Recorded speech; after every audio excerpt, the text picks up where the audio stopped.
Nous allons prier ensemble.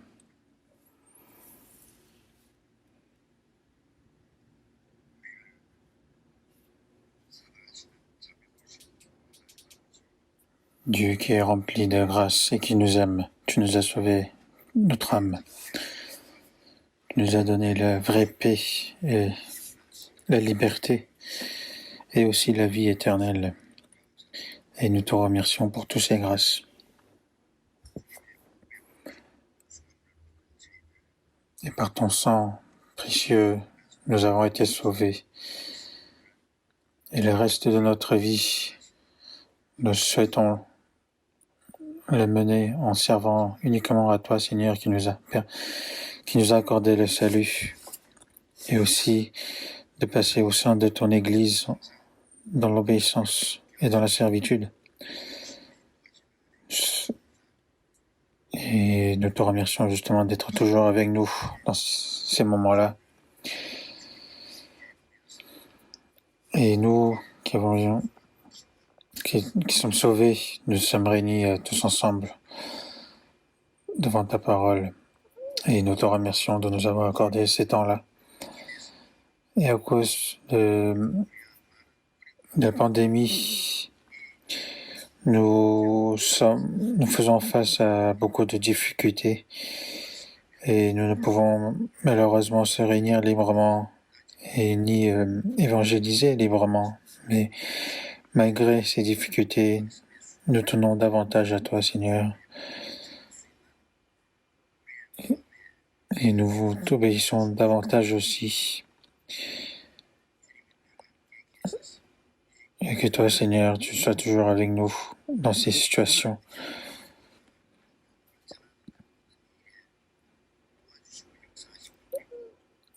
Et nous croyons justement à ce que tu nous apporteras ton aide et ton soutien. Et à cette heure-ci, les frères et sœurs qui n'ont pas pu participer, et aussi à tous les frères et sœurs qui écoutent en ligne, où qu'ils soient, sois avec eux, où qu'ils soient, que tu sois toujours avec eux, et que ta parole sainte que tu veux nous donner, que par ta grâce et par ta puissance, qu'on soit davantage unis, et nous prions pour que tu nous guides pour cela. Et à toutes nos églises qui sont dans le pays, aussi dans les pays, dans le monde, nous savons que tu es toujours avec nous tous, et que dans ces temps des fins du monde, malgré les épreuves et les difficultés, tu es toujours avec nous et tu nous aides, et nous te remercions. Et dans ces difficultés,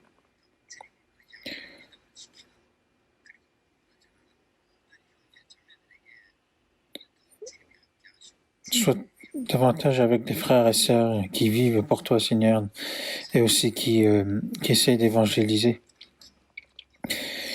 Et que tu leur accordes aussi davantage de force et de courage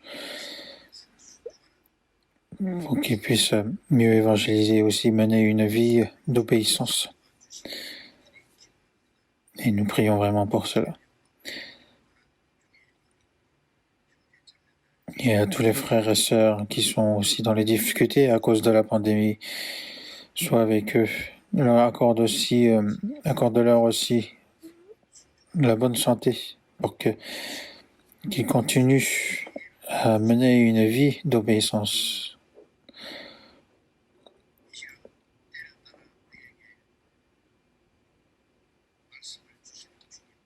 Et toi, Seigneur, qui nous donne ta parole quand il faut, enseigne-nous comment nous devons mener notre vie selon ta parole, et que la parole que nous allons écouter, qu'on n'oublie pas, et qu'on garde dans notre cœur et qu'on le pratique dans notre vie de foi, et ainsi de rendre grâce à toi, Seigneur, et aussi d'accomplir tes œuvres à travers notre vie.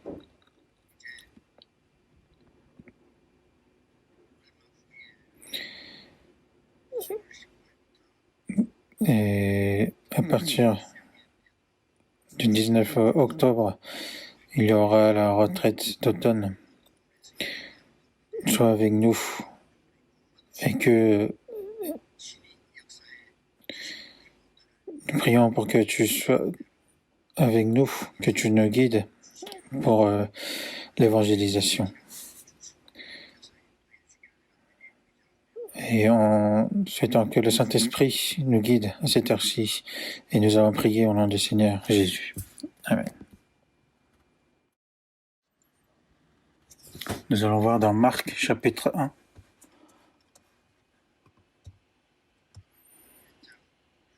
Marc chapitre 1.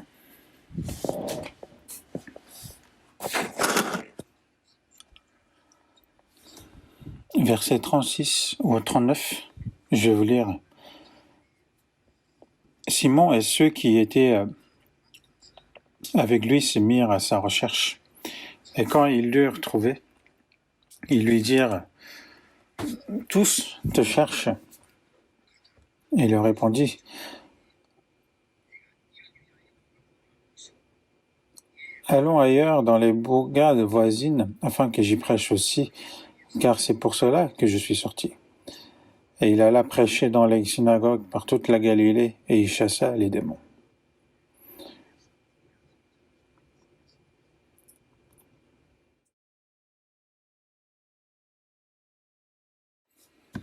À cause du coronavirus, tout le monde est vraiment dans les difficultés. Et sont vraiment beaucoup restreints dans leur vie. Mais les chrétiens sauvés, avant toute chose, nous ne pouvons malheureusement se réunir librement pour apprendre la parole, pour évangéliser ensemble. Et nous le souhaitons énormément ce moment,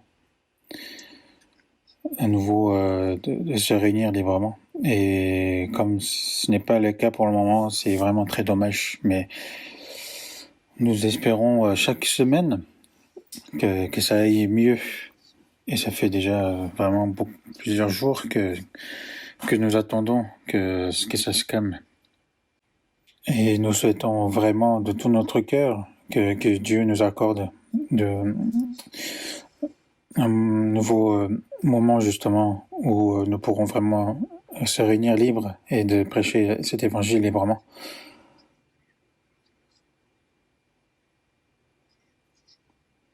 Et nous croyons à ce qu'il nous accordera aussi un moment pour vraiment prêcher cet évangile plus librement et plus activement.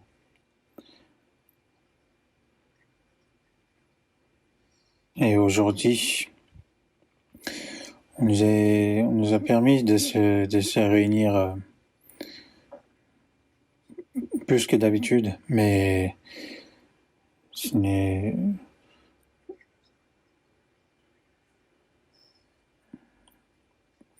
on n'est pas encore assez nombreux. Et par exemple, à l'étage dessus, au deuxième étage, il y a vraiment personne. Et ça me fait un peu mal au cœur. On pourrait placer aussi plus de personnes là-bas, non? En tout cas, en ces temps de fin du monde,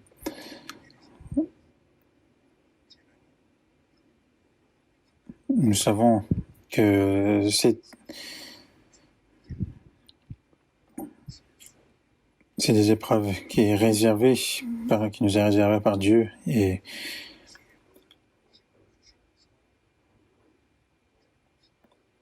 nous savons aussi que Dieu nous accorde justement la force et le courage et la sagesse nécessaires pour que nous puissions les surmonter.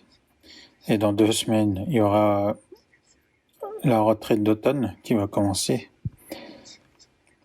Et nous allons faire de tout notre possible pour que tous nos frères et sœurs puissent y participer, mais aussi qu'il y ait vraiment beaucoup de personnes qui soient sauvées.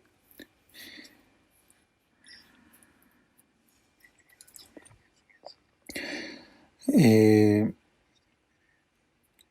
Chaque dimanche matin, nous apprenons justement les 4 éléments dans la vie du chrétien.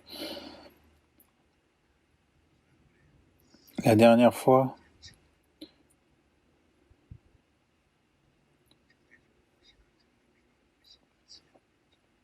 je vous ai dit que c'était la parole qu'on a vraiment besoin pour vivre sa vie de foi.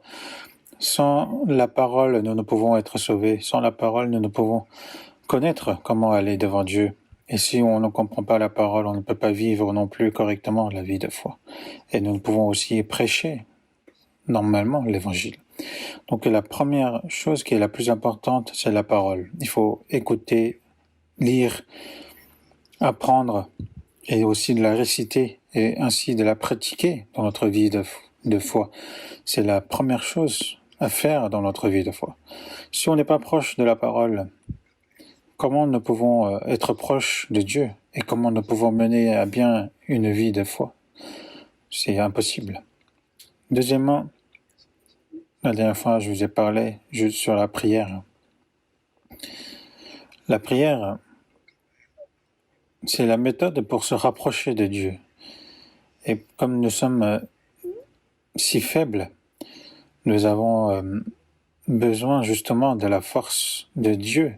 Et justement, la prière est la méthode pour faire venir la puissance de Dieu en moi. Et aussi une méthode pour vivre selon la parole de Dieu. Et aussi pour qu'il y ait beaucoup de personnes qui soient sauvées. Nous avons besoin de la prière. Et ce que j'aimerais parler aujourd'hui, c'est l'évangélisation. La parole, la prière et l'évangélisation et la communion.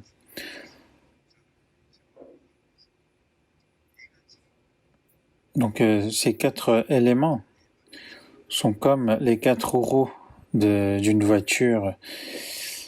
Et justement, je vous ai comparé justement à ces 4 roues de la voiture et pour dire qu'il faut avoir ces 4 éléments qui sont bien équilibrés. Par exemple, en tant que jeune, on étudie bien, ensuite on travaille, on est fidèle aussi à sa famille. Donc il faut se donner des efforts et de vivre correctement dans ce monde. Pour vivre en tant qu'homme, justement, nous avons besoin de plusieurs choses. Parce qu'en tant qu'homme, en tant qu'humain, si on ne vit pas en tant qu'humain, il y en a beaucoup en fait qui vivent comme des animaux sauvages. Mais nous sommes devenus les enfants de Dieu. Nous pouvons justement maintenant rentrer dans le royaume de Dieu et nous avons cet espoir qui est éternel.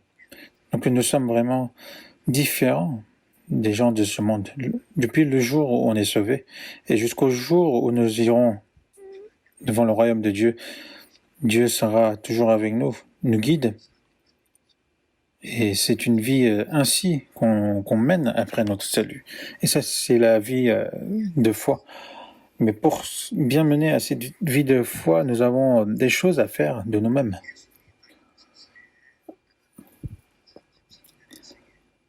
Durant les 33 années de la vie sur terre de Jésus,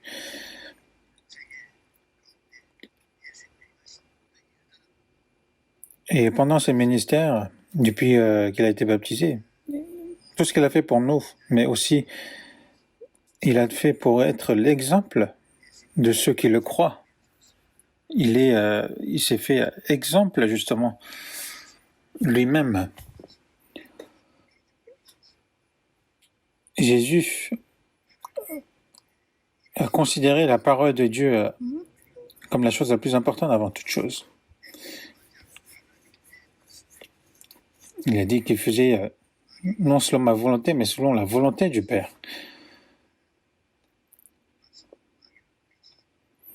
Et c'est par la parole qu'il a chassé les démons. Et durant toute sa vie, ce n'était que de l'accomplissement de la parole. Parce que Dieu est la parole, et la parole qui est venue en chair. Et justement, cela représente la naissance, la mort et la résurrection de Jésus-Christ. C'est pour accomplir ces choses-là qu'il nous a été donné cette parole. Ensuite, il a beaucoup prié.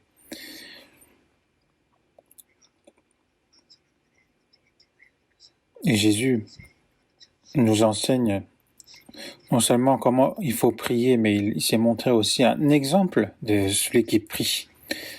Et aussi l'évangélisation. Une des choses les plus importantes qu'il a fait sur cette terre, c'était l'évangélisation.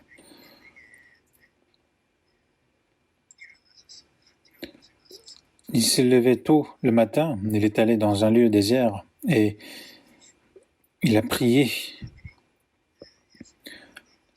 Ensuite, les disciples venaient à lui et lui dire que tous te cherchent. Mais Jésus a dit, allons ailleurs, parce qu'ici on a déjà prêché l'évangile. Il faut aller dans les bourgades voisines, parce que là-bas, il y a des gens qui n'ont pas entendu encore. Afin que j'y prêche aussi, car c'est pour cela que je suis sorti. Et il alla prêcher dans les synagogues par toute la Galilée, et il chassa les démons.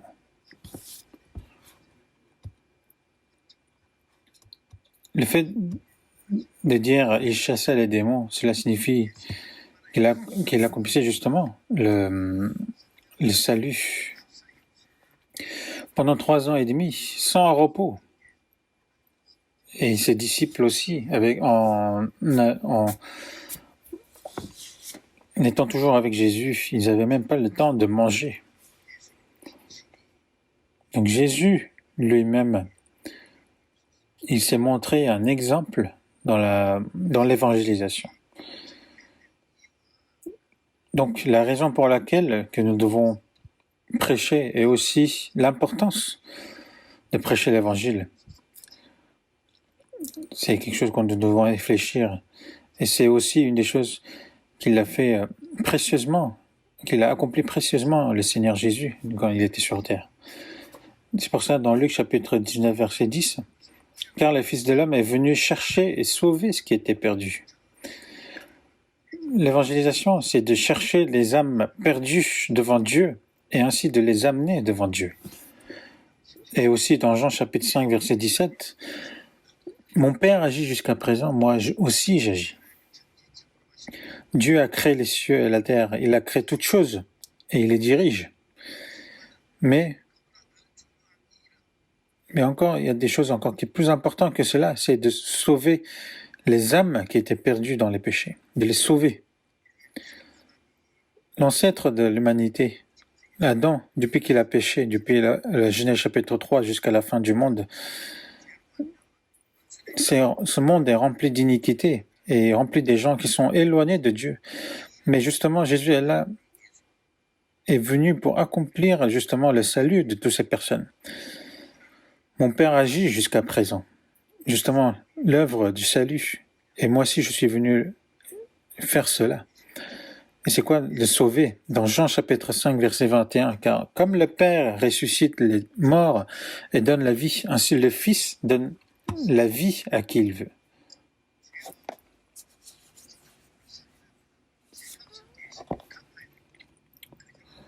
Pour sauver une âme de péché, il faut payer le prix du péché. Si ce n'est pas le cas, nous ne pouvons sauver personne. Si Jésus n'est pas mort et s'il n'est pas ressuscité par la suite, par quelle puissance nous allons sauver des âmes? Jésus, pour sauver les âmes, il est venu sur cette terre.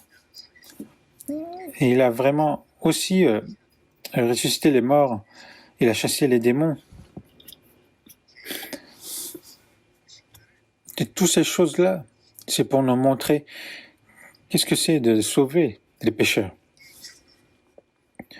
Ensuite, l'évangélisation. Ce n'est pas seulement Jésus qui l'a fait, mais aussi il nous a confié cette tâche. C'est pour ça, dans 2 Corinthiens chapitre 6, verset 1, « Puisque nous travaillons avec Dieu, nous vous exhortons à ne pas recevoir la grâce de Dieu en vain. » Jésus a dit que mon Père agit jusqu'à présent, moi aussi j'agis. Mais depuis justement la venue du Saint-Esprit, il nous a sauvés et il travaille aussi à travers nous.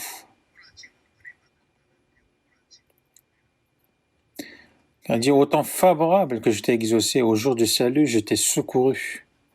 Voici maintenant le temps favorable, voici maintenant le jour du salut.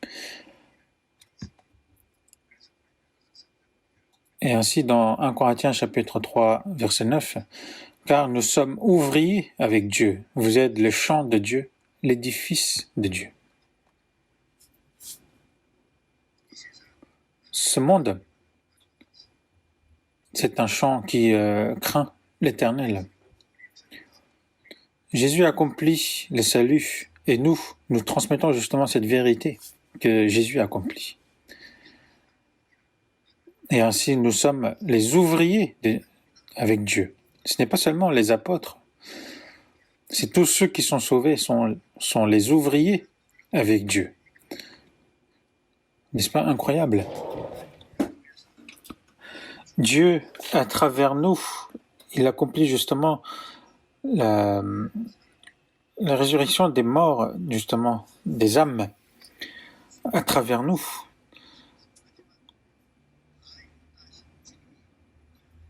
Et dans Jean chapitre 19, verset 30, Jésus, quand il dit « tout est accompli », c'est vraiment comme preuve qu'il a accompli, c'est le salut.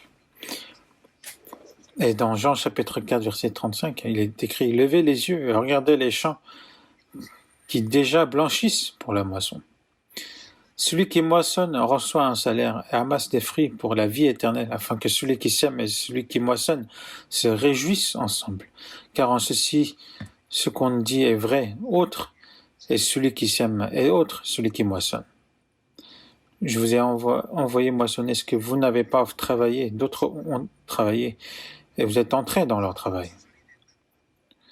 Les champs qui déjà blanchissent pour la moisson, cela signifie Jésus est mort et est ressuscité.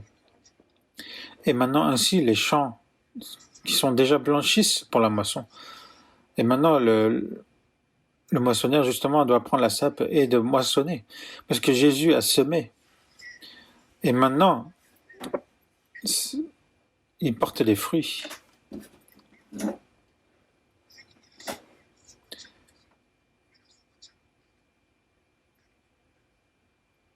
Et maintenant, nous sommes là justement pour amasser justement ce qui a été semé par le Seigneur. Dans le passé, ceux qui ont fait vraiment beaucoup de sacrifices pour les missions, ils ont envoyé à chaque fois des nouvelles personnes, même s'ils étaient persécutés et faits martyrs, ils ont continué à envoyer, et ainsi l'évangile est venu jusqu'à nous. La période du moisson ne sera pas si longue que ça.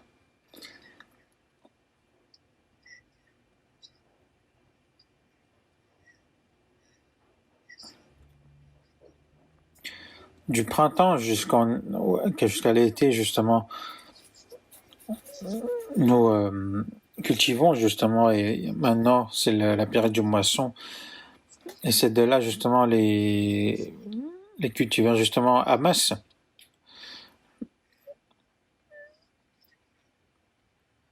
Et pendant cette période, justement, ces cultures, justement, ont traversé des épreuves comme la tempête, par exemple. Et maintenant, la moisson, elle est venue. Et comme, justement, l'hiver et leur tempête de neige va venir, bientôt, il y aura justement les périodes de troubles. Car ces moments, personne ne peut travailler. C'est une période où justement personne ne pourra plus être sauvé.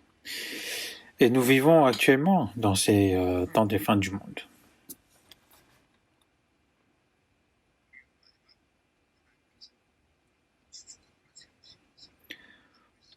Et nous savons il nous a fait des moissonneurs en ces temps. Et le fait de sauver les âmes, c'est quelque chose que Jésus nous a confié directement. C'est aussi notre devoir, mais aussi notre privilège. Dans Matthieu chapitre 28, du verset 18 au 20, il est écrit « Allez, faites de toutes les nations des disciples, les baptisant au nom du Père, du Fils et du Saint-Esprit. Et enseignez-leur à observer tout ce que je vous ai prescrit. Et voici, je suis avec vous tous les jours jusqu'à la fin du monde. » Avant son ascension, c'est ce que Jésus a dit à ses disciples. « Allez, faites de toutes les nations des disciples, les baptisant du nom de Père. » Et dans Marc chapitre 16, verset 15 aussi, « Allez par tout le monde et prêchez la bonne nouvelle à toute la création. »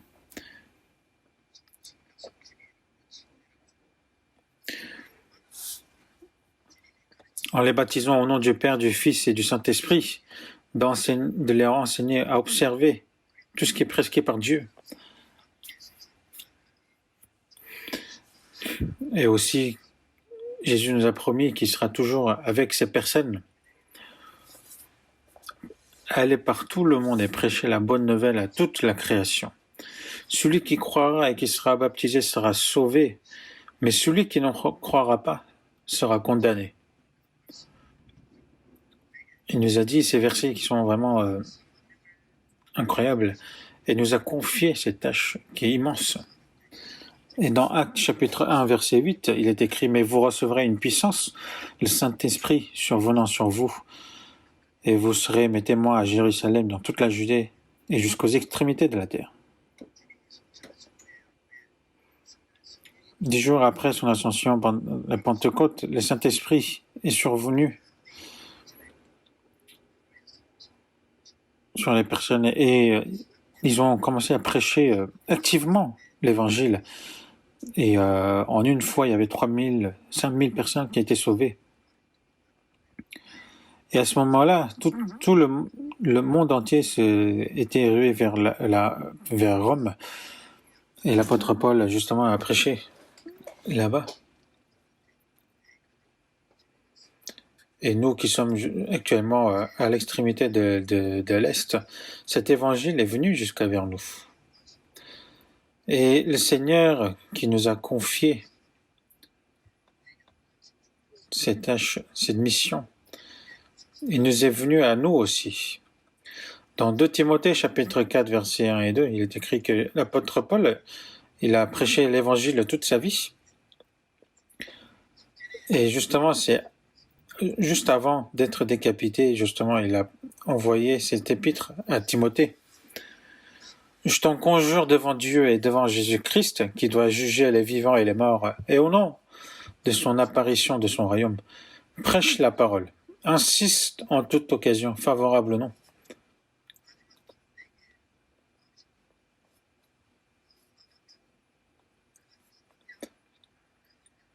Avant de mourir, justement, il a laissé comme un testament à Timothée, mais non seulement à Timothée, mais à nous tous.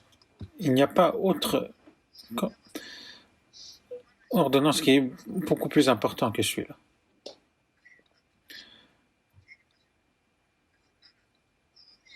Je t'en conjure devant Dieu et devant Jésus-Christ, qui doit juger les vivants et les morts. Il n'y a pas plus important que ces choses-là.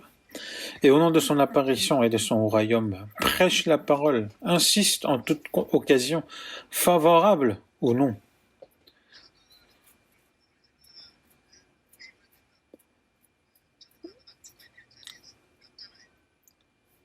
Et l'apôtre Paul a été décapité malgré le fait qu'il savait que le danger était là. Il continuait.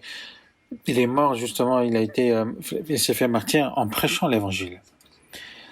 Mais il disait aussi justement, je suis prêt non seulement à être lié, mais encore à mourir à Jérusalem pour le nom du Seigneur Jésus. Et c'est ainsi l'évangile s'est propagé. Et dans Jean chapitre 20, verset 21, Jésus, après la résurrection, il s'est montré à nouveau aux aux disciples, il leur a dit que la paix soit avec vous. Comme le Père m'a envoyé, moi aussi je vous envoie. Jésus est mort sur la croix et justement c'était pour accomplir les œuvres de Dieu. Il a été envoyé. Mais maintenant nous aussi nous sommes envoyés par le Seigneur pour accomplir cette mission. Et ces versets est vraiment autoritaire et incroyable. Après ces paroles, il souffla sur eux et leur dit « Recevez le Saint-Esprit. Ceux à qui vous pardonnerez les péchés, ils leur seront pardonnés. Ceux à qui vous les retiendrez, ils leur seront retenus. Si vous prêchez l'Évangile, ils seront sauvés. Sinon, ils iront en enfer. » C'est un énorme privilège que nous avons reçu.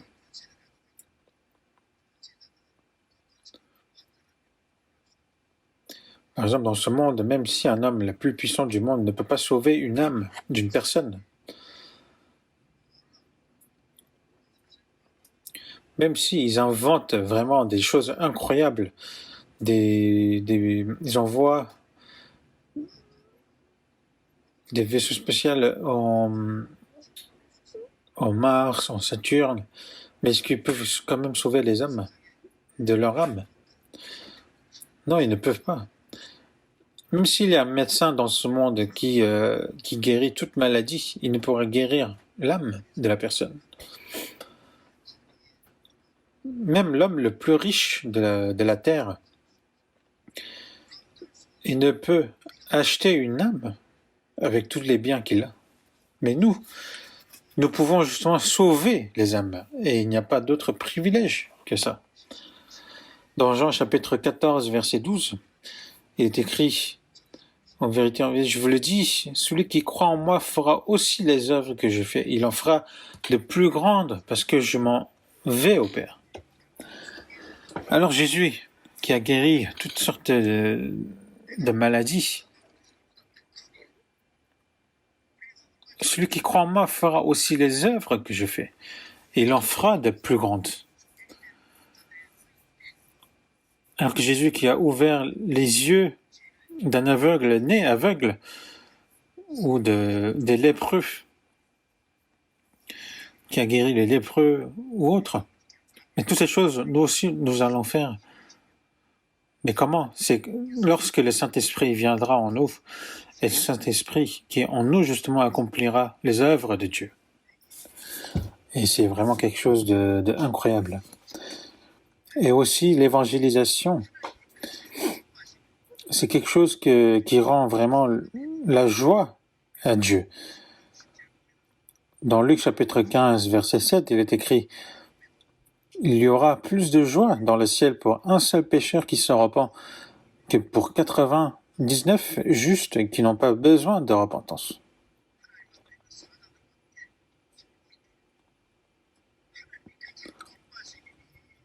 La chose qui rend le plus de joie au Seigneur, justement, c'est le salut des âmes.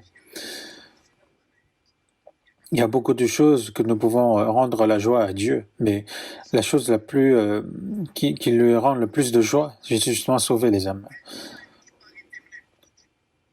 Et justement, quand une âme est sauvée, ça nous rend la joie aussi, n'est-ce pas? Mais pourquoi? Parce que ça rend la joie à Dieu, donc ça nous rend la joie aussi.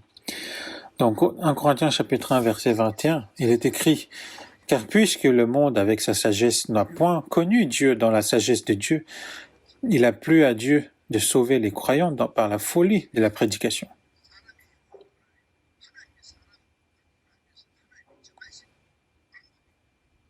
C'est la méthode par laquelle, justement, Dieu a choisi d'évangéliser dans ce monde.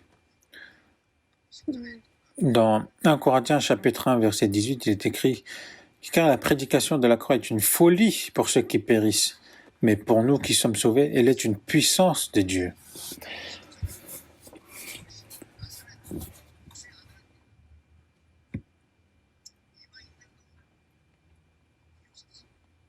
lorsque les Juifs ils disaient qu'ils croient en Jésus-Christ qui est né de Nazareth, qui est mort sur la croix en bois.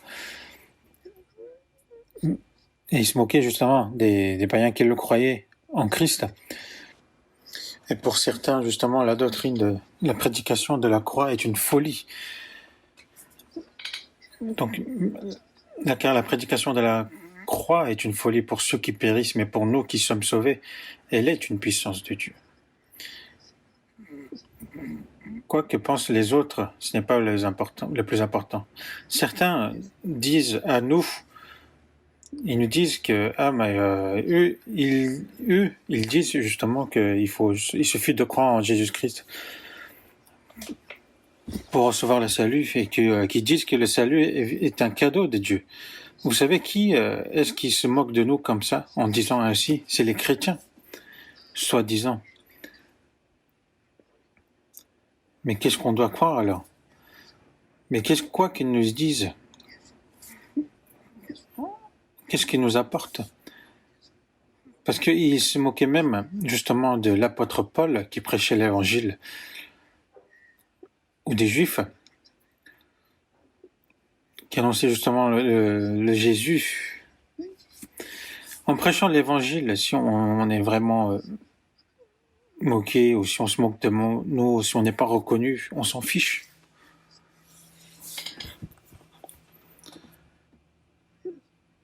Nous devons prêcher l'évangile. Parce que, justement, quand une âme est sauvée, ça rend la joie à Dieu. Et ça, c'est quelque chose que nous ne pouvons justement cesser de le faire. Et dans Romains chapitre 1, verset 16, « Car je n'ai point honte de l'évangile, c'est une puissance de Dieu pour le salut de quiconque croit. » L'évangile, quel que soit le pécheur, qu'il soit pauvre, qu'il soit imbécile ou quel que soit le péché qu'il a, l'évangile c'est une puissance de Dieu pour le salut de quiconque croit, quel que soit leur péché. Donc nous ne pouvons que prêcher cet évangile.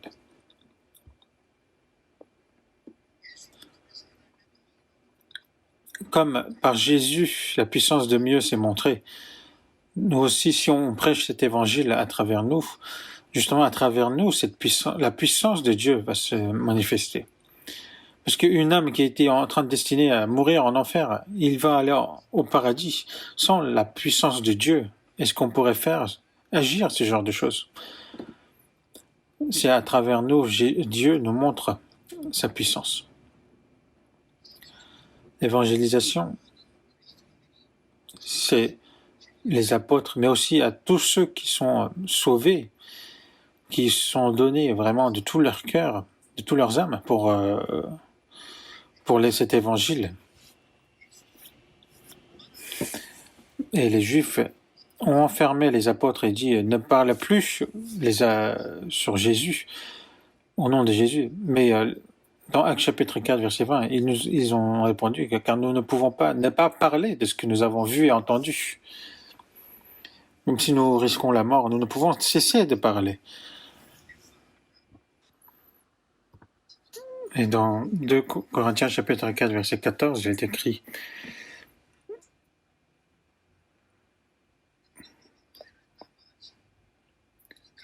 J'ai cru, c'est pourquoi j'ai parlé. Nous aussi nous croyons et c'est pour cela que nous parlons. »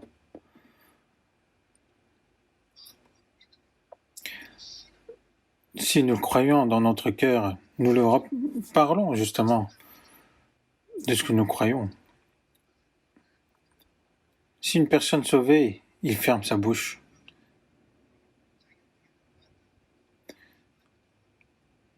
Et il ne parle même pas de son salut, s'il ne prêche pas son salut. C'est quelqu'un qui est sourd. Même une personne qui était vraiment qui ne parlait pas beaucoup, une fois qu'il est sauvé, il a vraiment beaucoup de choses à dire. Lorsque moi aussi, quand j'étais étudiant, que ce soit en collège ou au lycée.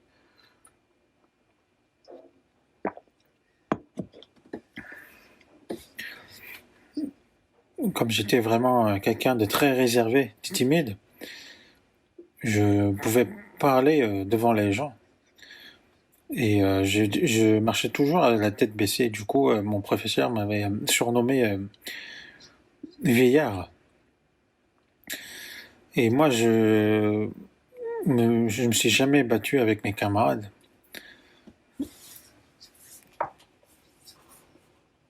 Mais j'étais script dans un groupe de scolaires. Et je devais justement appeler les noms des personnes. Mais donc devant beaucoup de personnes.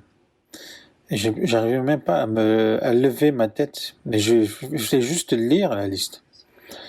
Mais j'étais une personne comme ça. Mais après avoir reçu le salut, j'ai pris vraiment énormément de courage devant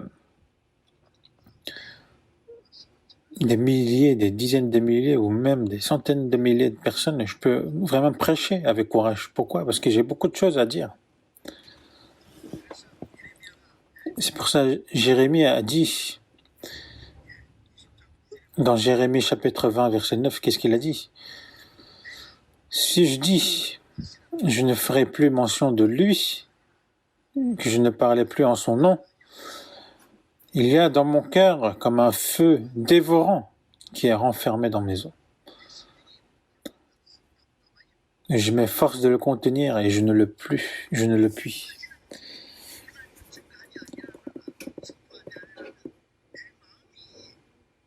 Si je ne ferai plus mention de lui, si je ne parlerai plus en son nom, il y a dans mon cœur comme un feu dévorant qui est renfermé dans mes os. Je m'efforce de le contenir et je ne le plus. Est-ce qu'on peut fermer la bouche et vraiment de ne plus rien dire? Même un sourd, une fois qu'il est sauvé, il ouvre sa bouche. Et lorsqu'on voit les apôtres et aussi les gens sauvés de l'époque, dans Actes chapitre 8, versets 1 et 3, on voit Étienne, en prêchant l'évangile, il a été lapidé, donc il s'est fait martyr. Il y avait une grande persécution à l'église de Jérusalem. À part les apôtres, tous sont dispersés. Mais est-ce qu'ils se sont allés cacher parce qu'ils avaient risqué la mort? Non. Il est écrit, ils dispersaient dans les contrées de la Judée et la Samarie, mais prêchaient l'évangile là où ils allaient. Pourquoi ils étaient dispersés? C'était pour qu'ils prennent courage. Lorsque Étienne a été lapidé, tous ont pris courage et ils se sont dit, je suis prêt à mourir comme Étienne. Mais il prêchait justement que dans Jérusalem. Mais il y avait un grand...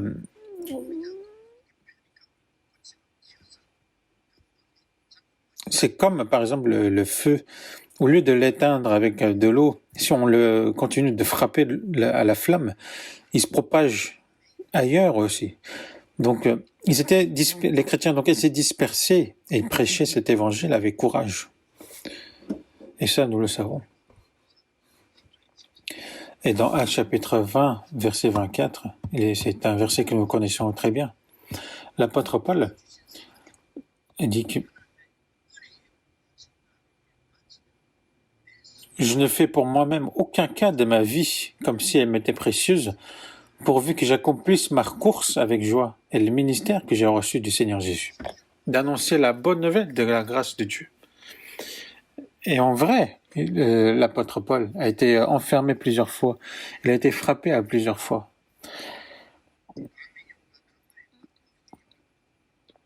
Il a fait face au danger de la mer, des voleurs qu'il a risqué dans sa vie, dans le froid, contre la faim. Il a même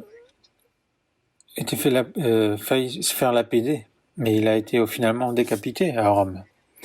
Et à travers ça, qu'est-ce qu'il nous enseigne? Comme je ressemble à Jésus, vous ressemblez à moi. Il a montré l'exemple aussi après Jésus-Christ. Et ce sont des exemples que Dieu a donnés pour nous, pour qu'on le suive.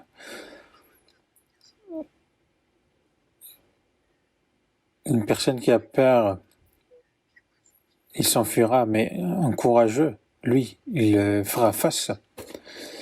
Les chrétiens ne pourront pas s'enfuir. Et dans Somme chapitre 110, verset 17, il est écrit « Je ne mourrai pas, je vivrai et je raconterai les œuvres de l'Éternel. »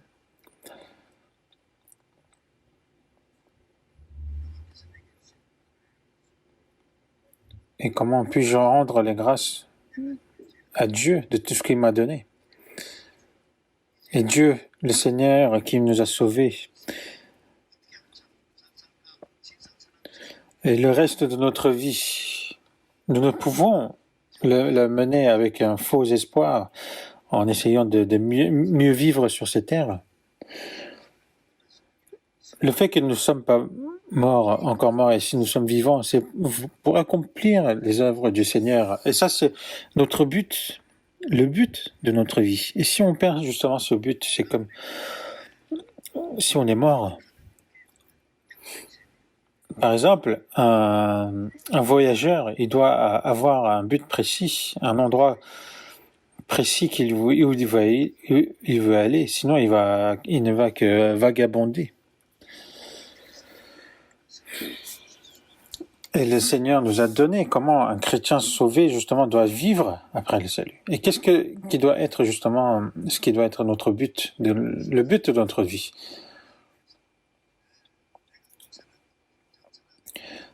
Que je cultive, que je fasse les affaires, ou si je travaille, quoi que ce soit. C'est juste une méthode. Mais le but, c'est l'évangélisation. Dans Somme, chapitre 66, verset 16.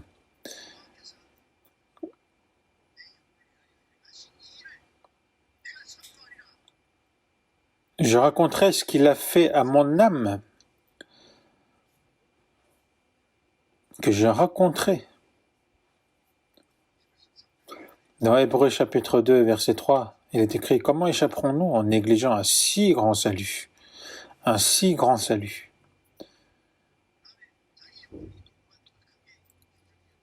Si on considère notre salut comme précieux, dans ce cas, le salut des autres aussi était précieux. Donc, qu'est-ce qu'il faut qu'on fasse? Il faut l'annoncer, cet évangile.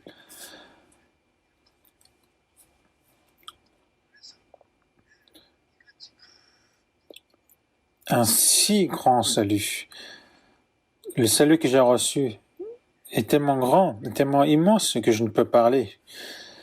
Mais pareil, le salut des autres, si vous le considérez aussi précieux, dès qu'une personne sera sauvée, vous ressentez, vous êtes vraiment dans la joie.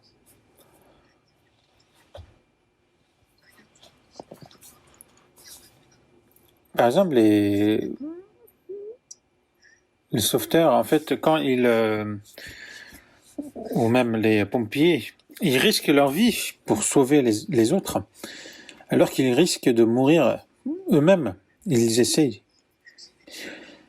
Ils font des efforts pour les sauver.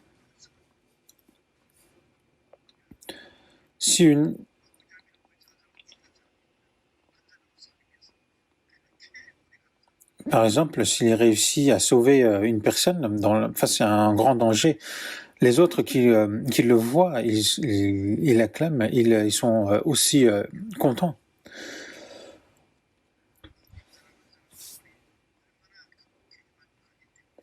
Et nous savons justement à quel point le salut de l'âme est si grand et si important.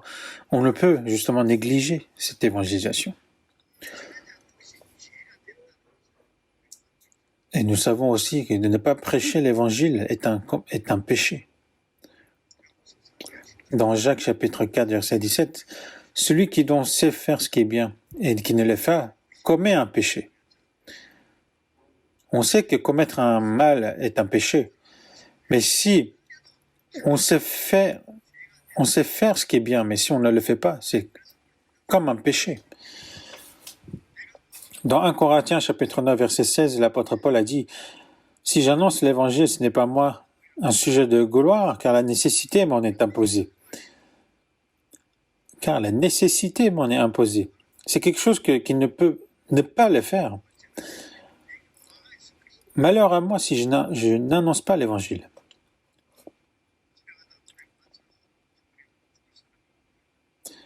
Si vous marchez et si vous voyez une personne qui est en train de se noyer, vous ne ferez pas tout votre possible pour le sauver? Ou par exemple, si vous allez en train de voyager en voiture, si la voiture de devant vous et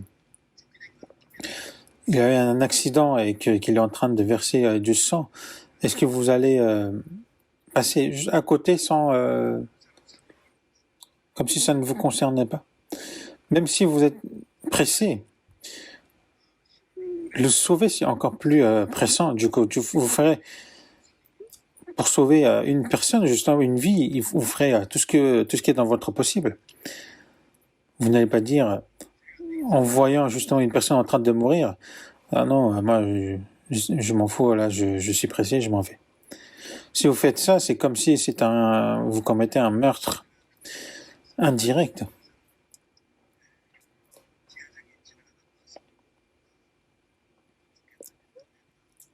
Et dans ce que Jésus avait dit dans le parabole, justement, il y avait un homme qui était mourant parce qu'il a fait face aux voleurs. Et un pharisien est passé devant, mais un sacrificateur a vu, mais il a vu, mais il est passé à côté. Et un lévite, justement un lévite qui travaille dans le temple, c'est un homme de Dieu, mais il l'a vu, mais il est passé à côté.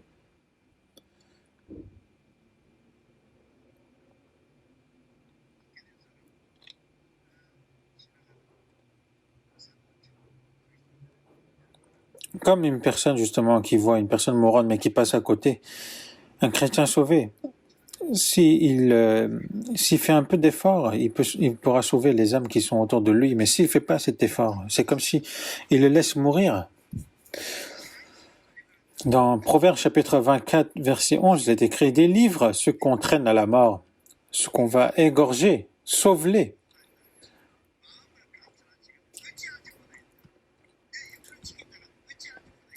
Comment celui qui garde votre âme ne connaîtra pas? Il rendra à chacun ses actes. Quels actes? Ceux qui ne sont pas sauvés, ils seront jugés par leurs actes du mal. Mais ceux qui sont sauvés,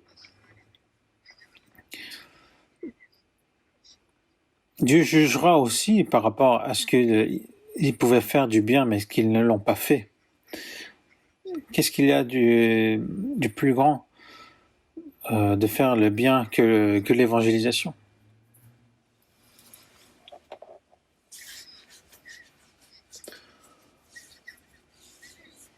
Donc l'évangélisation, c'est quelque chose qu'on ne peut pas ne pas le faire.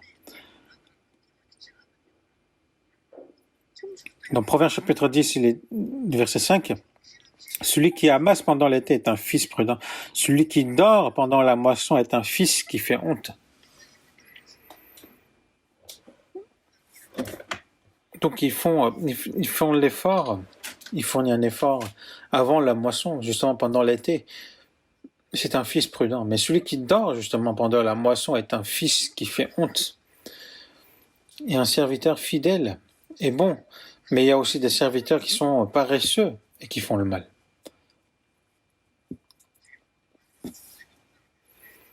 Et la moisson de la fin des temps en train de terminer, est-ce que vous pouvez justement rester endormi On doit réfléchir profondément à cela.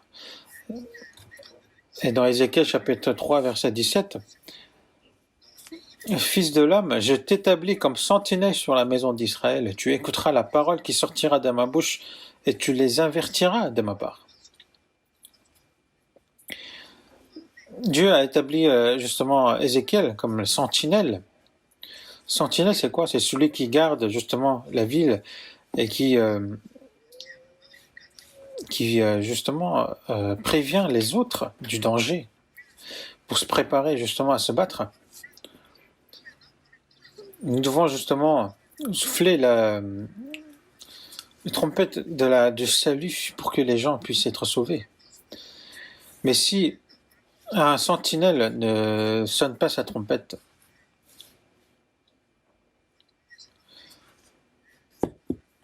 et si les gens de sa ville périssent à cause de lui, dans ce cas, c'est à lui qu'on recherchera le prix du sang.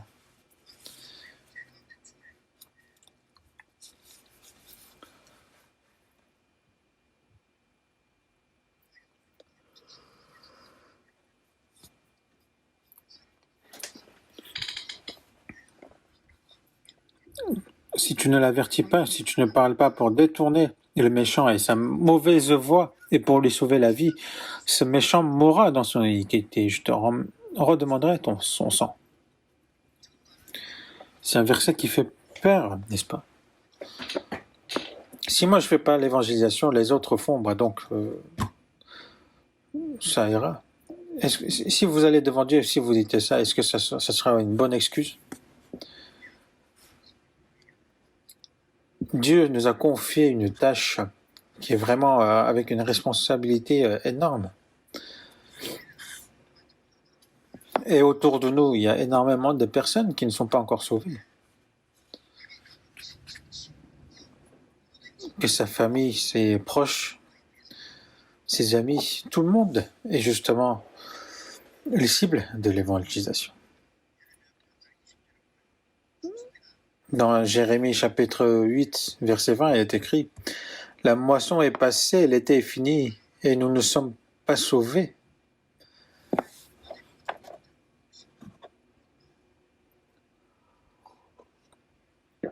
La moisson est proche et qu'il y a beaucoup de choses à amasser. La moisson est grande, mais il y a peu d'œuvres, ce qu'a dit Jésus. La moisson est grande, mais il y a peu d'ouvriers. Mais parmi même les peu d'ouvriers qu'il y a, s'ils s'endorment, est-ce que ce serait normal?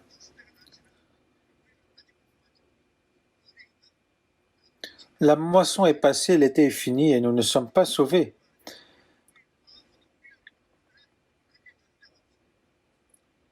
Et ces moissons, justement, ces personnes qui ne sont pas encore sauvées, et si personne ne leur annonce,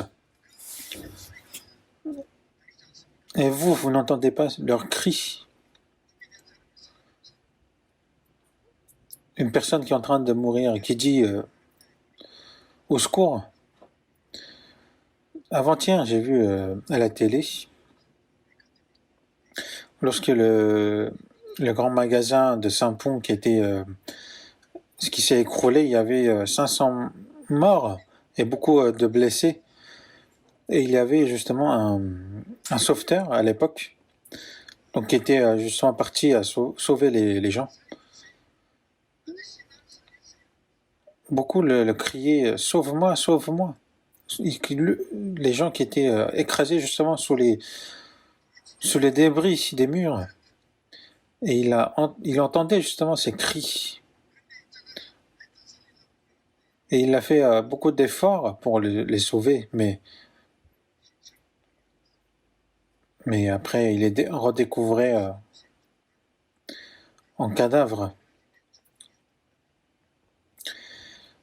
Et il disait que c'était une personnelle qui avait à peu près 25 ans, qu'il avait justement crié. Et ça fait déjà plus de 25 ans, ça s'est passé, mais même jusqu'à maintenant, ça lui est resté au cœur, il n'arrivait pas à dormir la nuit.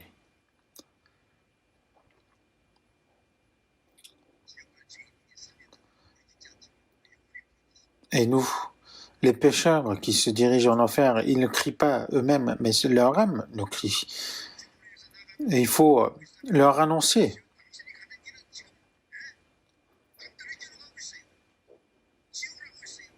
Il faut leur dire, le chemin que vous prenez, c'est le chemin de la falaise, le chemin de la mort en enfer.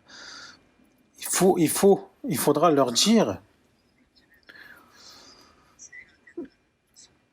Donc cela veut dire que ne pas prêcher l'évangile, c'est commettre un péché. Et les chrétiens, pour l'évangélisation, nous avons des choses à faire. Des choses à faire absolument.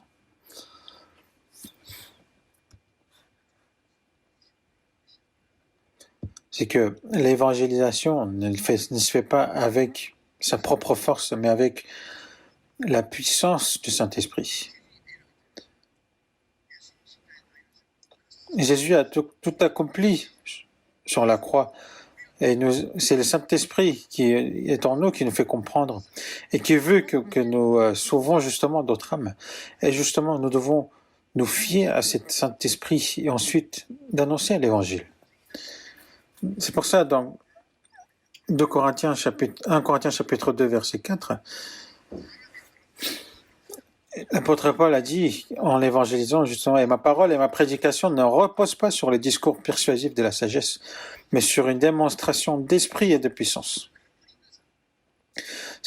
L'apôtre Paul avait beaucoup de connaissances. Il avait peur justement que sa parole et sa prédication se reposaient sur ces discours persuasifs de la sagesse. Et dans Éphésiens chapitre 5, verset 18, il est écrit « Soyez au contraire remplis d'esprit. » Ceux qui sont sauvés, nous sommes remplis de l'esprit. Mais il faut que cet esprit justement, soit rempli dans notre cœur et que nous puissions être guidés par le Saint-Esprit, il faut que notre cœur justement soit rempli du Saint-Esprit. Et dans Actes chapitre 4, verset 31, les chrétiens justement priaient. Ils furent justement tous remplis du Saint-Esprit et annonçaient la parole de Dieu avec assurance. Si on est rempli du Saint-Esprit, nous annonçons la parole de Dieu avec assurance et la sagesse. Donc comment faire pour annoncer l'Évangile en étant rempli du Saint-Esprit? Dans ce cas, il faudra plus de prières, de demandes de la puissance de Dieu. La dernière fois, je vous ai parlé sur la prière. Une sœur me disait, après avoir écouté le sermon, je me suis vraiment repenti le fait que je n'ai pas beaucoup prié en ce moment.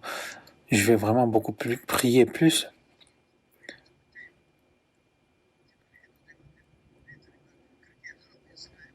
Est-ce que si on se dit on va prier si on peut, sinon tant pis.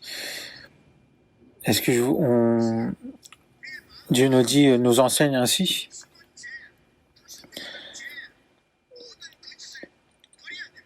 Si en priant justement, nous devons abandonner toutes nos iniquités qui sont cachées dans notre cœur et toutes nos iniquités aussi.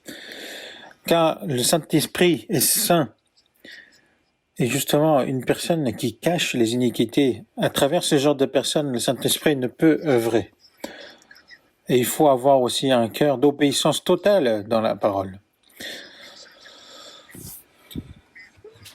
Dans Éphésiens chapitre 3, verset 20, il est écrit « Or à celui qui peut faire par la puissance qui agit en nous infiniment au-delà et tout ce que nous demandons ou pensons. » Si nous pouvons être utilisés par le Saint-Esprit, nous serons infiniment remplis justement par la puissance de Dieu.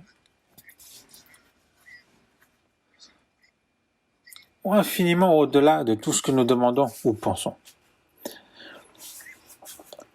Et ensuite, pour annoncer l'Évangile, les chrétiens doivent d'abord s'unir pour l'évangélisation.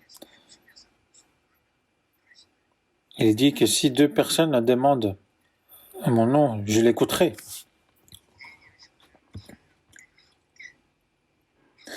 L'évangélisation ne se fait pas individuellement, mais c'est lorsque nous sommes unis, justement, Dieu accomplit le salut. Dans Actes chapitre 2, versets 46 à 47, pendant la Pentecôte, justement, il y avait 3000 personnes qui étaient réunies. Et ces 3000 personnes ont reçu ensemble, ils étaient assidus ensemble au temple, on rompait le pain dans les maisons et prenait leur nourriture avec joie et simplicité de cœur. Et le Seigneur ajoutait chaque jour à l'Église ceux qui étaient sauvés.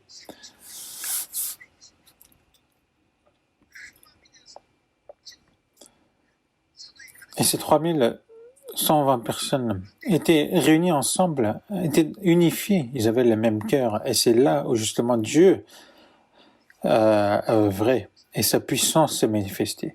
Il faut savoir que la puissance de Dieu se manifeste dans l'assemblée. Et le diable connaît très bien cela. Et c'est pour ça qu'il veut vraiment disperser les chrétiens sauvés dès qu'il y a une petite chose. Donc ce n'est pas quelque chose que nous devons suivre, des disputes ou autres. Pour l'évangélisation, il faut aussi les bonnes œuvres du chrétien.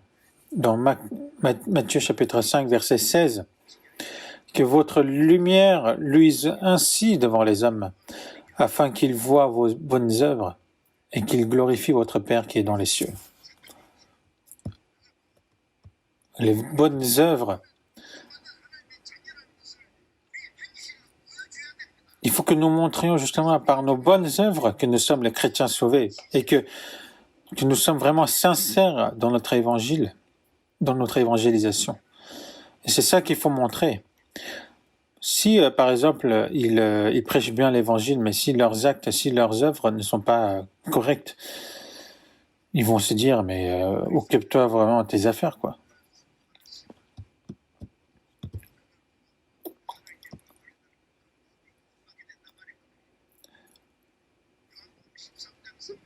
Et aussi dans Jean chapitre 13, versets 34 à 35, il est écrit « Je vous donne un commandement nouveau, aimez-vous les uns les autres. Comme je vous ai aimé, vous aussi aimez-vous les uns les autres. Et à ceci, tous reconnaîtront que vous êtes mes disciples si vous avez de l'amour les uns pour les autres. »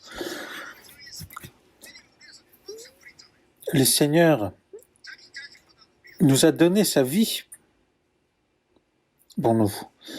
Il nous a aimés plus que sa vie. Une mère peut même mourir pour son enfant. Comme dans 1 Thessaloniciens chapitre 2. Mais nous avons été pleins de douceur au milieu de vous, de même qu'une nourrice prend un tendre soin de ses enfants. Et nous aurions voulu dans notre vive affection pour vous, non seulement vous donner l'évangile de Dieu, mais encore nos propres vies, tant vous nous étiez devenus chers.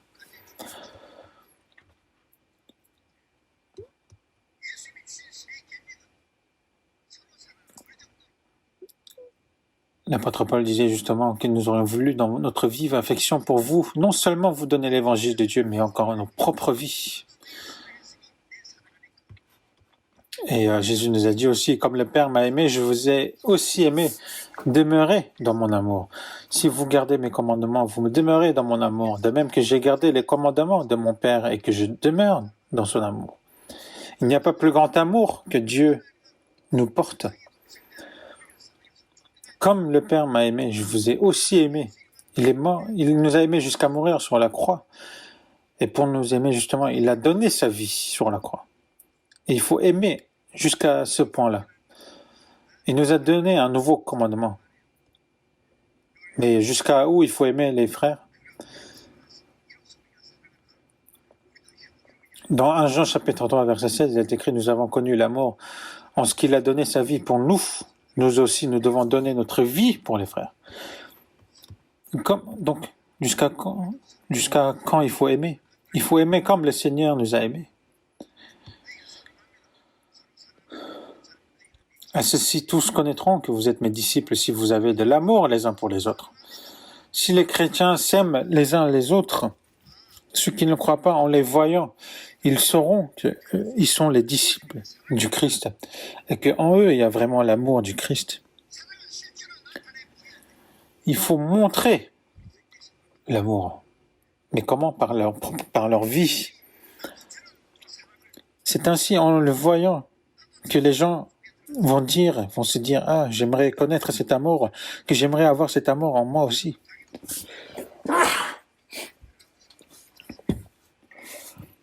Une personne qui voit un groupe qui est rempli d'amour, il veut être dedans, n'est-ce pas? Et Jésus a dit, moi en eux et toi en moi, afin qu'ils soient parfaitement un et que le monde connaisse que tu m'as envoyé et que tu les as aimés comme tu m'as aimé. Comme le Père a aimé son Fils unique, comme ce Fils nous a aimés et nous nous aimons entre nous.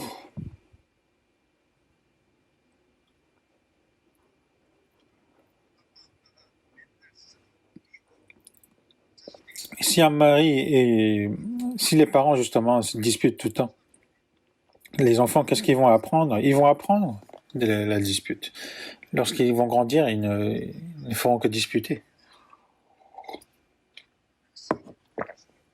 Mais lorsqu'ils voient justement cet amour dans leur cœur, enfin, s'ils voient justement l'amour de ses parents, ils apprennent justement la charité, l'amour. Si nous apprenons la charité, justement, il faut le montrer aussi. Et pour annoncer cet évangile, les bonnes œuvres, comme il est écrit dans 1 Pierre, chapitre 2, verset 12, « Et au milieu des païens une bonne conduite, afin que la même ou vous calomnie,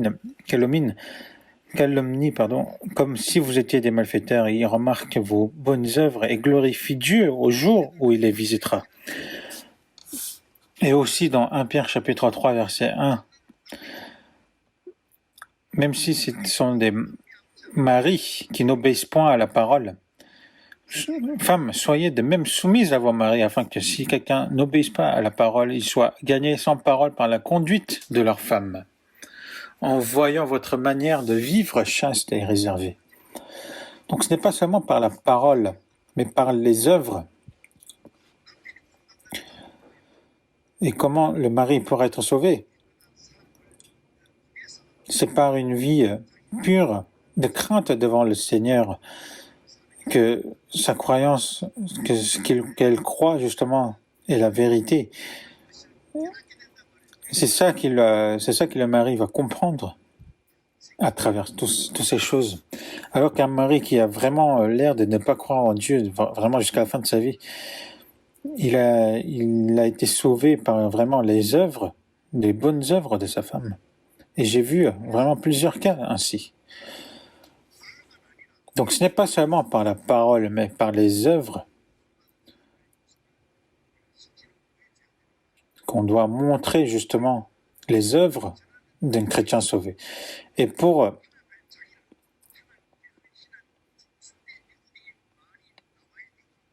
l'évangélisation, pour mieux évangéliser, il faut que nous soyons de bons ouvriers devant Dieu et qu'on soit nombreux. Dans Matthieu chapitre 9, verset 37, « La moisson est grande, mais il y a peu d'ouvriers. Priez donc le maître de la moisson d'envoyer des ouvriers dans sa moisson. » Tout le monde doit prêcher, certes.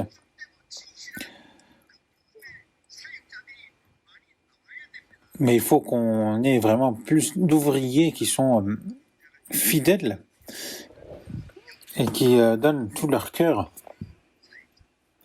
Des ouvriers qui amassent des fruits pour la vie éternelle.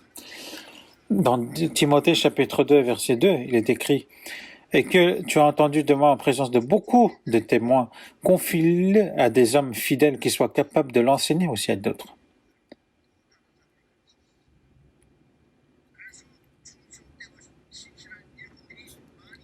Donc, il faut plus d'hommes fidèles.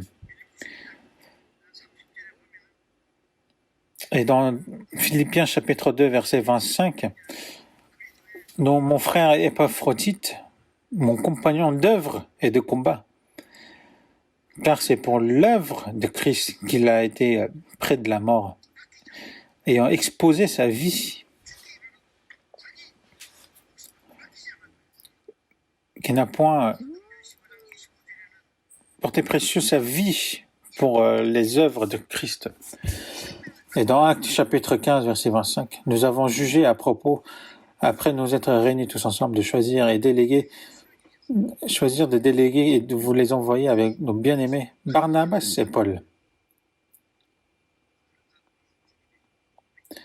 Ceux qui justement, n'ont pas peur de risquer leur vie pour l'œuvre de Christ. Et il faut vraiment ces ouvriers fidèles. Il nous en faut plus. L'apôtre Paul a dit que je ne fais pour moi-même aucun cas de ma vie, comme si elle m'était précieuse, pourvu que j'accomplisse ma course avec joie. Jésus a donné sa vie pour moi, alors donner ma vie, à quoi bon? Enfin, à quoi bon de considérer ma vie précieuse pour autre chose?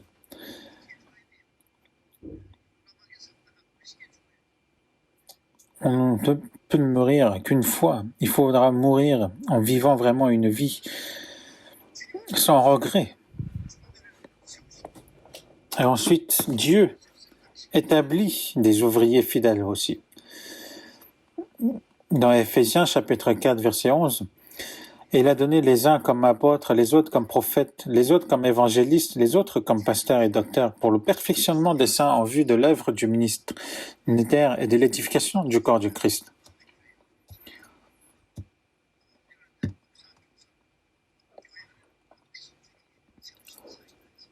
Et au sein de l'Église, il y a des ouvriers justement que Dieu a établis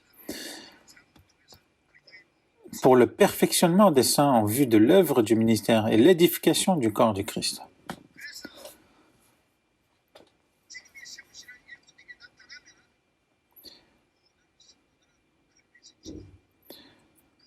Et s'il y a des ouvriers justement qui sont établis par Dieu, tout le monde doit prier pour eux aussi et aussi participer ensemble. Dans Hébreux chapitre 13, verset 7, souvenez-vous de vos conducteurs qui vous ont annoncé la parole de Dieu. Considérez quelle a été fin de leur vie et imitez leur foi.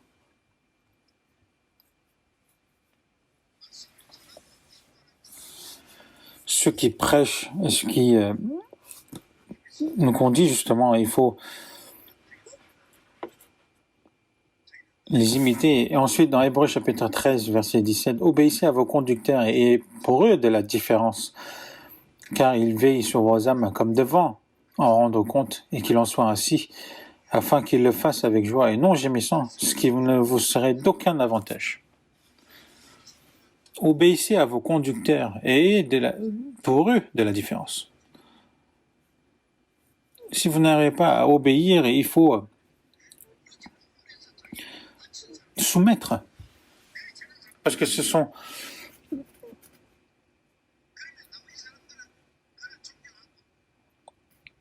car les apôtres justement c'était des personnes qui ont donné leur vie pour l'évangile. Pareil, il faut être comme eux pour ceux qui ont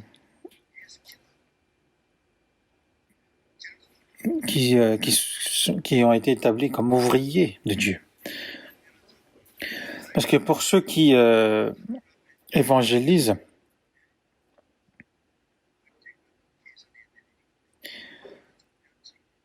il y aura un moment où justement Dieu rendra compte de leur responsabilité et de l'évangélisation. Si on ressent vraiment cette responsabilité, ceux qui ressentent vraiment cette responsabilité pourront vraiment bien évangéliser. Et quand l'apôtre Paul, justement,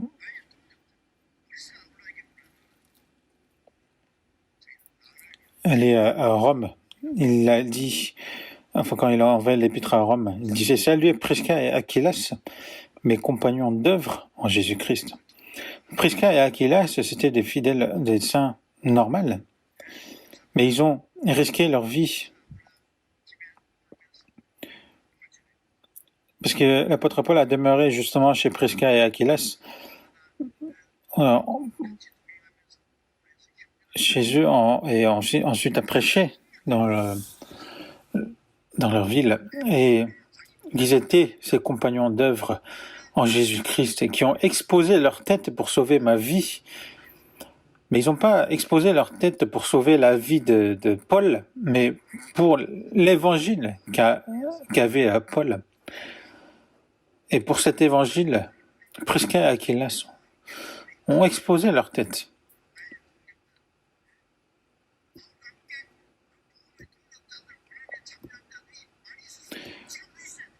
Et il y a vraiment beaucoup de personnes qui étaient compagnons aussi de l'apôtre Paul. Il y en avait beaucoup, mais il nous en faut encore de nos jours. Et les missionnaires, ils sont envoyés dans des endroits où ils sont vraiment persécutés et avec beaucoup de difficultés. Mais justement, ils continuent à évangéliser en ayant justement le cœur de se faire martyr, d'être prêt à être martyr.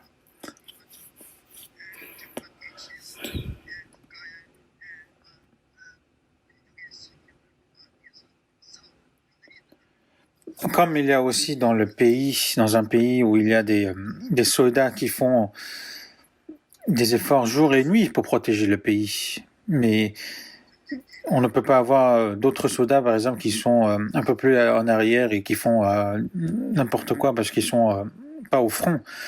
Non, il faut que tous les soldats soient unifiés, qu'ils fournissent, par exemple, aux soldats qui ont besoin des armes, de les fournir ce qu'ils ont besoin. Si on dit les soldats qui sont au front sont les prédicateurs, bah, dans ce cas, tous ceux qui sont derrière, qui leur fournissent justement de ce qu'il leur faut, ce sont tous les saints qui doivent participer ensemble.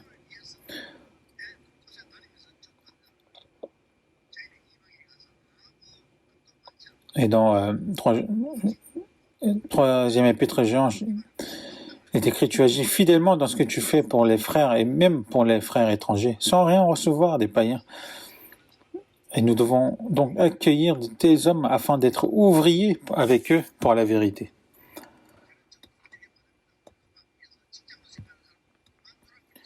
Moi, je dis souvent aux prédicateurs, si vous faites prédicateur juste pour recevoir le salaire et avoir un job, arrêtez.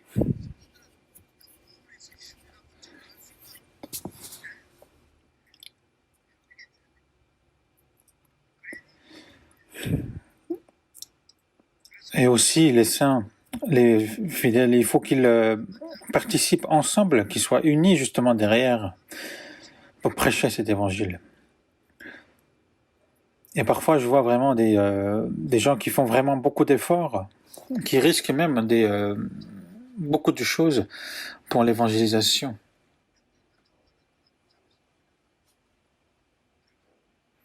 Et moi aussi, quand j'étais parti à la région de Mokpo pour l'évangélisation,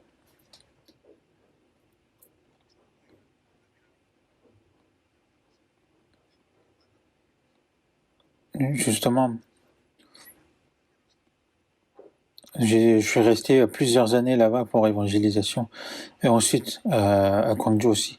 Mais quand j'étais à l'église à la région de Mokpo, à l'époque, en tant que prédicateur, je n'avais pas de salaire. Je vivais avec ce qu'on me donnait. Et si on me donnait rien, je faisais avec.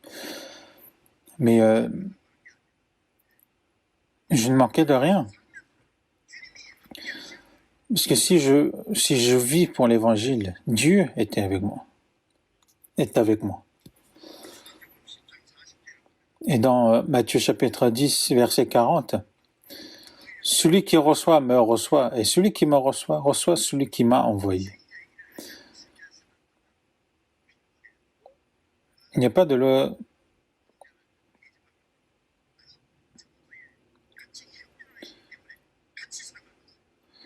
En fait, celui qui participe avec les prédicateurs, avec les évangélistes pour prêcher l'évangile, reçoivent la même récompense. Donc pour prêcher cet évangile, il faut que nous recevons davantage, il faut que nous ayons plus de prières. Et il faut qu'on prie davantage pour que Dieu nous ouvre la porte de l'évangélisation. Et c'est par cette prière, justement, que l'évangile de Dieu se propage avec puissance.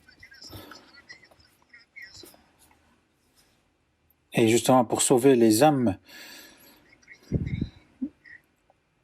et nous, les chrétiens, nous devons faire beaucoup de sacrifices.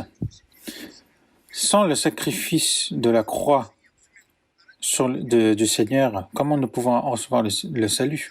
S'il n'y avait pas de sacrifice de notre frères et sœurs, comment nous pouvions justement recevoir le salut?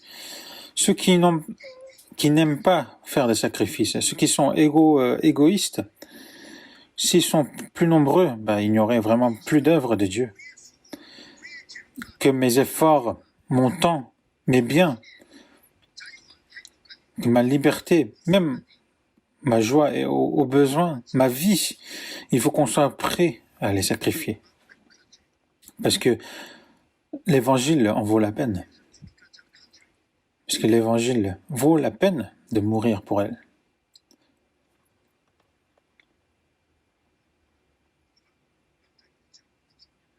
Dans Luc chapitre 8, versets 1 à 3, on voit Jésus et les 12 disciples allant de ville en ville quand ils prêchaient les évangiles. Beaucoup de femmes, on voit justement les noms des femmes qui ont participé justement à l'évangélisation. Mais ils avaient servi justement le Seigneur avec leurs biens, avec ce qu'ils avaient. Comme ils étaient 13 hommes, donc il y avait beaucoup de choses à aider pour eux. Et les sœurs, justement, ont fourni beaucoup d'efforts derrière pour eux. Pareil, de nos jours. Donc, ensuite, dans Luc chapitre 16, verset 9, il dit « Faites-vous des amis avec des richesses injustes »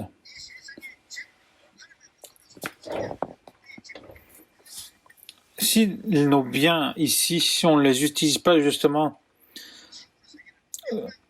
si on ne les utilise pas selon la volonté de Dieu, c'est évidemment des richesses injustes. Pour évangéliser, justement, nous avons besoin de beaucoup de biens. Par exemple, nous obtenons des biens en ayant fourni justement des efforts et des sacrifices. Mais ces biens que nous avons gagnés avec ces efforts et des sacrifices, il faut qu'on les utilise pour l'évangélisation, non?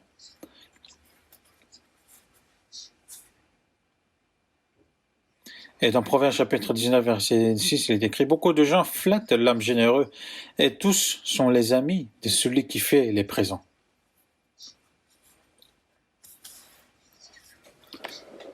Une personne qui est égoïste, qui est égocentrique, n'a pas d'amis. Parce qu'il dit « mon pain est mon pain, et ton pain est mon pain aussi. » C'est vraiment un esprit de voleur.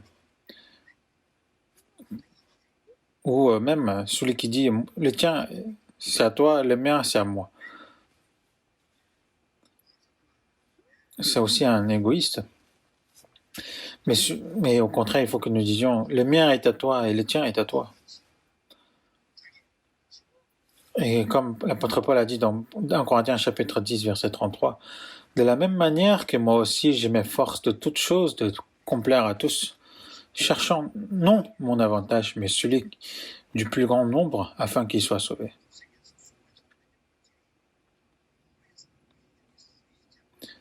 Si nos biens que nous avons amassés avec vraiment beaucoup d'efforts et de sacrifices, si on ne les utilise pas pour l'évangélisation, aux yeux de Dieu, ça ne valera absolument rien. Quel est le but de notre vie? Celui qui est fidèle à la petite chose sera fidèle aussi aux grandes choses. Celui qui est vraiment radin justement en ce qui concerne le, le don de ses biens pour l'évangélisation, il ne pourra jamais dire qu'il a fait de l'effort pour l'évangélisation.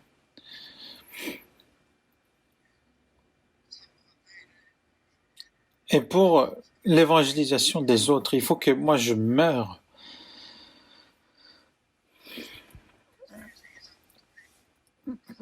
Par exemple, une mère, pour porter son enfant, pour accoucher son enfant, il faut qu'elle traverse justement cette souffrance de la naissance. Et l'apôtre Paul a dit aussi qu'il a souffert justement pour faire naître les gens sauvés. Et Dieu nous dit justement, si on meurt, justement, on portera beaucoup de fruits. Si on meurt pour l'évangile. Dans 2 Corinthiens chapitre 9, verset 6, « Sachez-le, celui qui sème peu moissonnera peu, et celui qui sème abondamment moissonnera abondamment. » S'il y a beaucoup de sacrifices, il y aura beaucoup à ramasser. Si il y a moins de sacrifices, on en ramassera moins.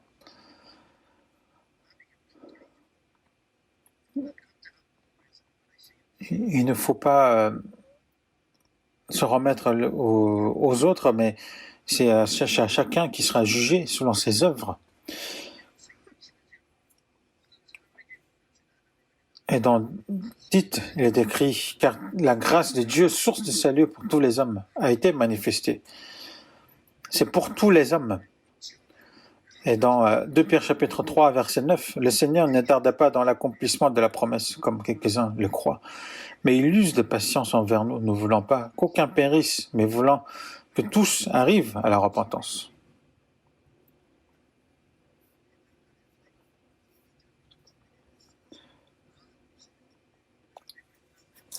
Il y aura les moissons à ramasser, mais est-ce que vous voulez les laisser ainsi? Il ne faudra pas les amasser.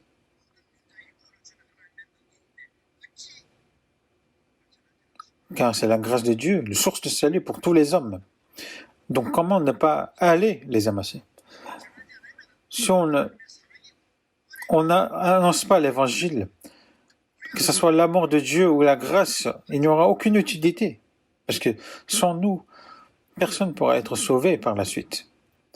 La puissance de Dieu qui nous a donné, le devoir, les missions qu'il nous a données, est-ce que vous voulez l'abandonner? Non, il faut qu'on l'accomplisse, il faut qu'on le fasse.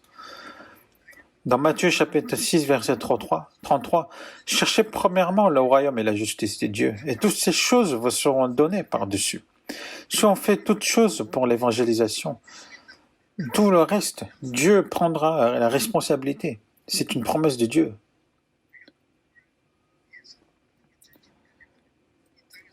Si on donne tout vraiment pour l'évangélisation, Dieu prendra la responsabilité pour tout ce qui nous concerne. Autre chose.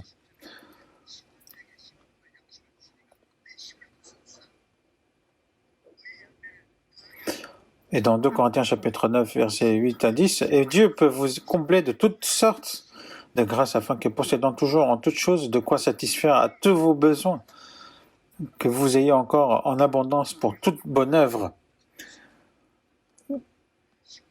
Il fera en sorte que il nous donnera tout ce que nous aurons besoin pour que nous puissions justement continuer à évangéliser. Et la promesse de Dieu, ce n'est pas une promesse qui ne change. C'est parce que nous ne croyons pas à sa promesse que nous devenons des personnes ingrats. Et dans Daniel, chapitre 12, verset 3, « Ceux qui auront été intelligents brilleront comme la splendeur du ciel, et ceux qui auront enseigné la justice à la multitude brilleront comme les étoiles à toujours et à perpétuité. » Et vous n'avez pas envie de le faire, alors que c'est ce qui nous est promis.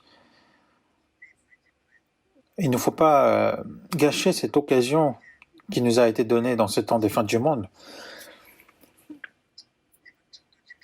Et regardez justement le ramassage de la moisson. Il faut penser que ce séminaire sera vraiment la dernière, parce qu'on ne sait pas ce qui se passera le lendemain. Mais ce qui est sûr et certain, c'est que nous vivons vraiment à la fin des temps et qu'il ne reste pas beaucoup de temps à évangéliser. Il faut qu'on soit déterminé. Il faut qu'on soit vraiment déterminé jusqu'à la mort pour prêcher cet évangile. Et prier vraiment pour ceux qui sont pas encore sauvés. Et prier aussi pour les prédicateurs et aussi pour les missions à l'étranger. Et aussi de participer avec tous vos efforts. Nous allons prier. Seigneur, qui est rempli de grâce, tu nous as sauvés en ce temps de fin du monde. Et le reste de notre vie, aide-nous à le consacrer pour toi, Seigneur, et pour ton évangile. Et merci de ton aide pour cela. Et ta mission que tu nous as confiée, la mission de l'évangélisation, accorde-nous davantage un cœur d'obéissance